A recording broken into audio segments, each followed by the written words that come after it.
Hello बच्चों, आज हम प्रश्नावली 2.3 को हल करेंगे।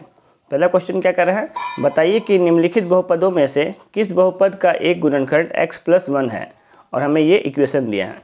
तो इस क्वेश्चन को हल करने से पहले हमें क्या करना होगा, सबसे पहले x का मान निकालना होगा। तो यहाँ हमें क्या दिया है, हमें दिया है x+1। ठीक है, तो इसे हम 0 के बराबर लिखेंगे और यहाँ से x का मान निकालेंगे। तो हमारा x का मान क्या आएगा, प्लस का 1 जब इधर गया तो माइनस का 1, यानी x का मान हमें क्या आया, -1।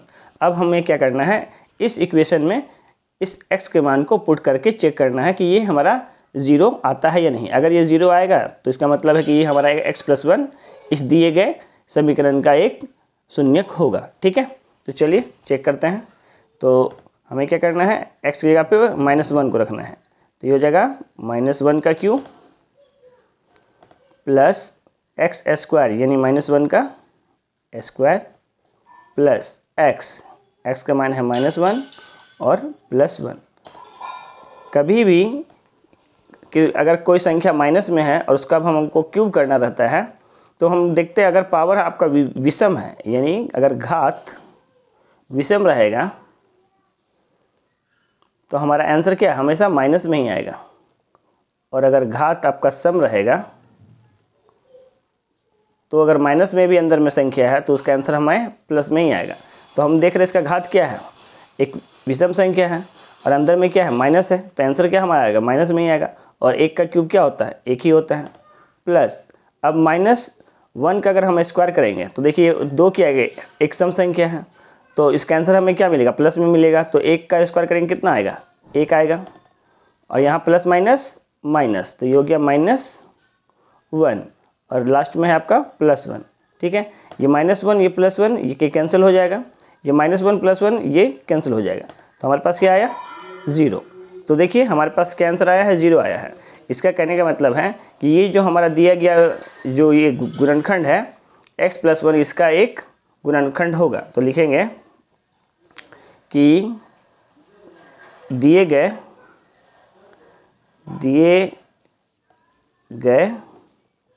बहुपद का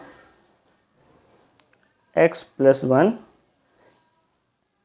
एक गुणनखंड है, एक गुणनखंड है। ये हुआ हमारा इस प्रश्न का उत्तर। चलिए अगले सवाल को बनाते हैं। देखिए क्वेश्चन बी में हमें क्या दिया गया है, x⁴ plus x⁴ plus x⁴ plus x+1। तो हमें क्या करना है, हमें x की जगह पे क्या लेना है, -1 रखना है। ठीक है, तो सबसे पहले क्या करेंगे, यहाँ है x का पावर 4 है तो यहाँ -1 का पावर 4 हो जाएगा, प्लस x का पावर 3 है तो यहाँ -1 का पावर 3 हो जाएगा, प्लस यहाँ x² है तो -1 का x² हो जाएगा, प्लस x तो -1 और लास्ट में है +1। ठीक है, तो हम देख रहे हैं ये 4 हमारा क्या सम संख्या है, तो इसका आंसर क्या आएगा, प्लस में ही आएगा। 1 का अगर हम पावर की जितना भी कर दें आंसर क्या आएगा हमारा, 1 ही आएगा। प्लस यहाँ देखिए पावर क्या है, हमारा पावर है विषम, तो जब हम 1 का क्यूब करेंगे तो क्या आंसर आएगा, -1। फिर यहाँ -1 का स्क्वायर करेंगे तो +1, फिर प्लस माइनस माइनस, तो यहाँ हमारा -1 और ये +1। तो सबसे पहले क्या करेंगे, समान चिन्ह को एक साथ जोड़ लेंगे। तो +1 है +1 है +1 है, तो 1 2 और ये 3, तो हमारा आंसर इधर आया 3, और यहाँ हमारा -1 और -1 कितना हो गया, -2। तो 3 में से 2 घटाएंगे कितना आएगा, 1 आएगा। तो हम देख रहे हैं इसका आंसर क्या आ रहा है, 1 आ रहा है। ठीक है, तो ये हमारा दिए गए बहुपद का एक गुणनखंड नहीं होगा, क्योंकि यहाँ पे क्या आना चाहिए, 0 आना चाहिए। तो लिखेंगे अतः x+1 दिए गए बहुपद का एक गुणनखंड नहीं है। ठीक है, ये हुआ हमारा उत्तर। चलिए अब अगला सवाल देखते हैं। देखिए क्वेश्चन नंबर सी में क्या है, लिखा है x का पावर 4 प्लस 3x का पावर 3 प्लस 3x का पावर 2 प्लस x प्लस 1। इस जगह पे हमें क्या करना है, x का मान लेना है -1। तो सबसे पहले यहाँ पे क्या हो जाएगा, x का पावर -1 का पावर 4 प्लस 3 इंटू -1 का पावर क्यूब प्लस 3 इंटू -1 का स्क्वायर प्लस -1 प्लस 1। ठीक है, अब हम देख रहे हैं कि -1 का पावर क्या है, एक सम संख्या है, तो इसका आंसर क्या आएगा, प्लस में आएगा। तो 1 का हम जितनी भी बार गुना कर ले क्या आएगा, आंसर 1 ही आएगा। तो प्लस का 1 आ गया, प्लस 3 इंटू, देखिए यहाँ क्या है, -1 का क्यूब है, तो ये क्यूब हमारा क्या है, एक विषम संख्या है। तो जब भी पावर विषम संख्या होता है तो आंसर क्या आता है, माइनस में आता है। तो आंसर क्या आएगा, -1। तो इंटू क्या हो जाएगा, -1 प्लस, अब देखिए -1 का जब स्क्वायर कर रहे हैं तो इसका आंसर क्या आएगा, प्लस में आएगा। तो ये हो जाएगा 3 इंटू 1, और यहाँ प्लस माइनस -1 और ये +1। ठीक है, अब इसे आगे सॉल्व करेंगे तो 1 प्लस 3 को गुना करेंगे अगर -1 से तो क्या होगा, 3 एकम 3 लेकिन माइनस में, तो -3 प्लस 3 एकम 3 प्लस का 3 हो गया। ये हमारा है, उसके बाद -1 और ये +1। तो सबसे पहले क्या करते हैं, समान चिन्ह वाले को पहला काम करते हैं। तो ये प्लस में है, ये भी प्लस में है, ये भी प्लस में है। तो +1 और यहाँ +3 4 हो गया, 4 और +1 5 हो गया। तो हमारा आंसर इधर आया 5, और माइनस में क्या क्या है, तो -3 और -1 तो हो गया ये -4। तो आंसर हमारा क्या आया, 1। तो यहाँ में भी क्या आ रहा है, 1 आ रहा है, क्योंकि यहाँ क्या आना चाहिए, 0 आना चाहिए। जब तक 0 नहीं आएगा ये हमारा एक गुणनखंड नहीं होगा। तो इसका मतलब है अतः x + 1 दिए गए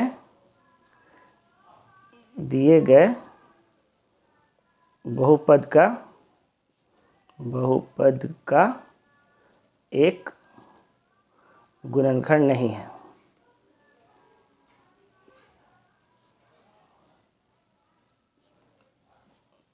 क्यों नहीं है, क्योंकि हमारा आंसर क्या आना चाहिए, 0 आना चाहिए, और यहाँ पे क्या आया है, 1 आया है। इसलिए x + 1 दिए गए बहुपद का एक गुणनखंड नहीं होगा। चलिए अब अगला वाला सवाल बनाते हैं। देखिए क्वेश्चन नंबर डी में क्या क्वेश्चन है कि लिखा हुआ है x³ - x² माइनस ब्रैकेट में 2 + √2 फिर इंटू x प्लस √2। हमें क्या करना है, जहाँ जहाँ x है वहाँ हमें क्या लेना है, -1 रखना है। ठीक है, तो इसे भी रख के चेक कर लेते हैं। तो -1 का क्यूब -1 का स्क्वायर -2 + √2, और इसे गुना करना हमें x से यानी कि -1 से प्लस √2। ठीक है, तो सबसे पहले -1 का क्यूब करेंगे। तो क्यूब हमारा क्या होता है, एक विषम संख्या है, और अंदर में जब माइनस रहेगा तो आंसर भी क्या आएगा, माइनस में ही आएगा। 1 का क्यूब ये कितना आएगा, 1 ही आएगा। अब यहाँ देखिए -1 का स्क्वायर करेंगे तो क्या आएगा, +1 हो जाएगा। बाहर में पहले से माइनस है इसलिए -1 हुआ। ठीक है, अब ये ब्रैकेट को पहले हम खोलते हैं। तो जब भी ब्रैकेट खोलते हैं तो अंदर वाले का चिन्ह क्या होता है, चेंज हो जाता है। तो ये हमारा हो जाएगा 2 - √2 इंटू -1। ठीक है, ये प्लस √2। तो यहाँ गुना करेंगे तो सबसे पहले हमारा -1 का गुना क्या होगा, 2 से होगा। तो यहाँ -1, ये भी -1, हमारा माइनस माइनस प्लस यानी +2, यहाँ माइनस माइनस प्लस √2 और प्लस √2 पहले से था। अब इसको सॉल्व करते हैं तो -1 क्या बनेगा, -2, ये हमारा है +2, और √2 क्या है, दोनों प्लस में है ना, तो हो जाएगा +2 √2। ठीक है, तो ये माइनस का है, ये प्लस का है, ये दोनों कैंसिल हो गया। तुम्हारा आंसर क्या आया, 2 √2। तो ये भी हमारा क्या है, 0 के बराबर नहीं है, इसलिए x + 1 दिए गए बहुपद का गुणनखंड नहीं होगा। तो लिखेंगे अतः x + 1 दिए गए बहुपद का गुणनखंड नहीं है। ये हुआ हमारा इस प्रश्न का उत्तर। अब अगला क्वेश्चन बनाते हैं। देखिए क्वेश्चन नंबर 2 क्या बोल रहा है, गुणनखंड प्रमेय लागू करके बताइए कि निम्नलिखित में से प्रत्येक स्थिति में gx, px का एक गुणनखंड है या नहीं।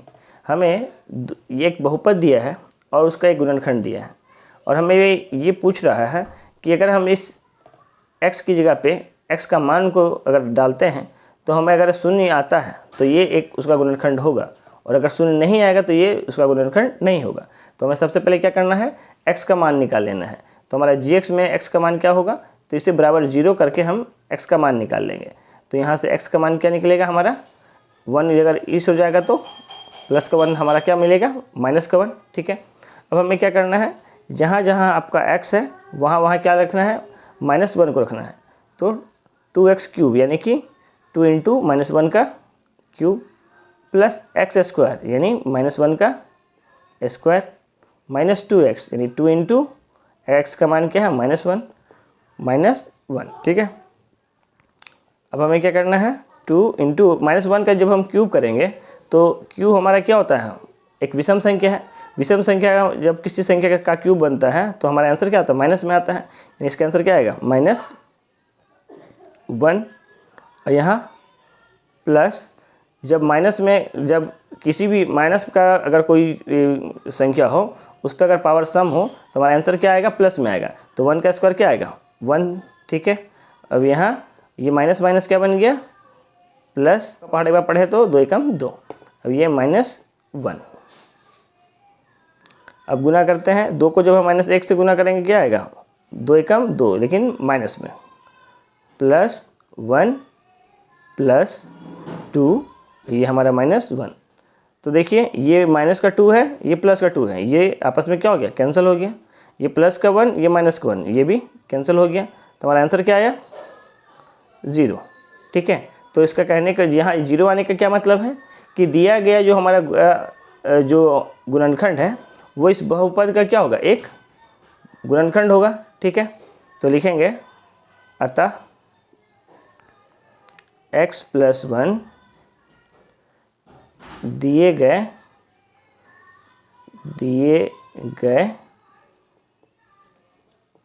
बहुपद का एक गुणनखंड है।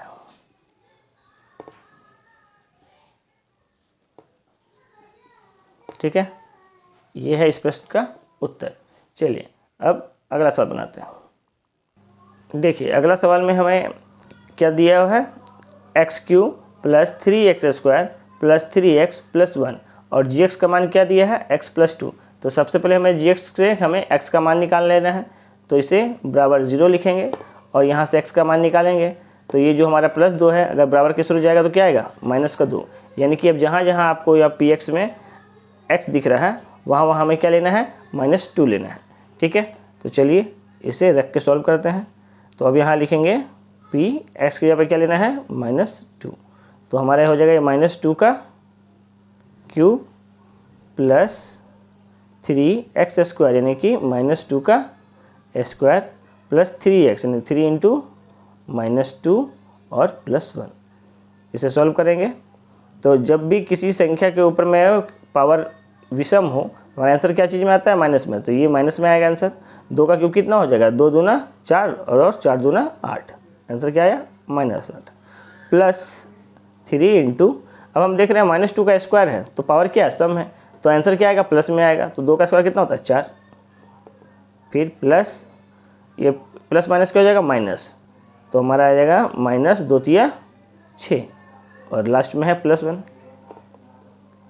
तो आगे में हमारा -8 है, 4 तिया 12, तो प्लस का 12 माइनस का 6 प्लस का 1। सबसे पहले समान चिन्ह वाले का काम करेंगे। तो ये माइनस का 8 है, ये माइनस का 6 है, तो 8 6 14 लेकिन माइनस में, तो -14 और प्लस ये 12 प्लस में है और एक ये भी प्लस में है, तो 12 और 1 13 हो गया।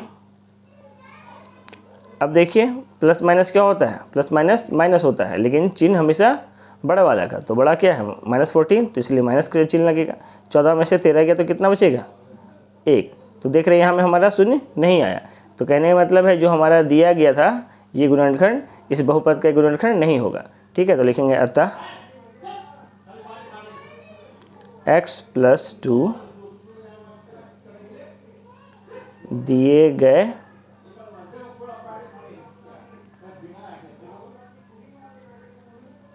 बहुपद का एक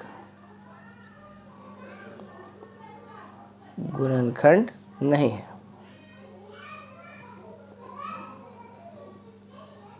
ठीक है, ये हुआ हमारा आंसर। चलिए अब अगला सवाल बनाते हैं। देखिए अगला क्वेश्चन में क्या दिया है, x³ - 4x² + x + 2 और हमें gx का मान क्या दिया है, x - 3। तो सबसे पहले हमें क्या करना है, gx में x का मान निकालना है। उसके लिए हमें क्या करना होता है, इसे 0 के बराबर लिखना होता है। यहाँ से फिर x का मान निकालेंगे तो क्या आएगा, -3 यहाँ गया तो +3 बन गया।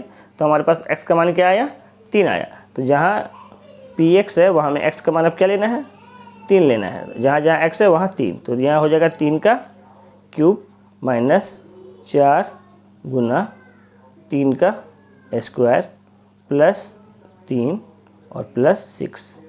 तो 3 का क्यूब करेंगे कितना होगा, 3 तिया 9 और 9 तिया 27। तो हमारा 3 का क्यूब कितना आया, 27।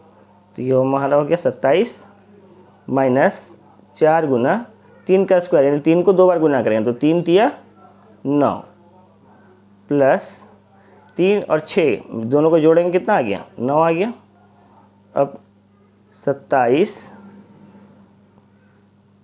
4 9 36 -36 + 9। सबसे पहले क्या करते हैं, समान चिन्ह वाला काम करते हैं। ये भी प्लस में है 27, 9 भी है प्लस में, तो 27 और 9 कितना हो जाता है, 36 और -36। 36 में से 36 को घटाएंगे क्या आएगा, 0। ये 0 आने का क्या मतलब है कि हमारा दिया गया जो x - 3 है वो दिए गए बहुपद का क्या एक गुणनखंड है। ठीक है, तो लिखेंगे अतः x - 3 दिए गए बहुपद का एक गुणनखंड है। ठीक है।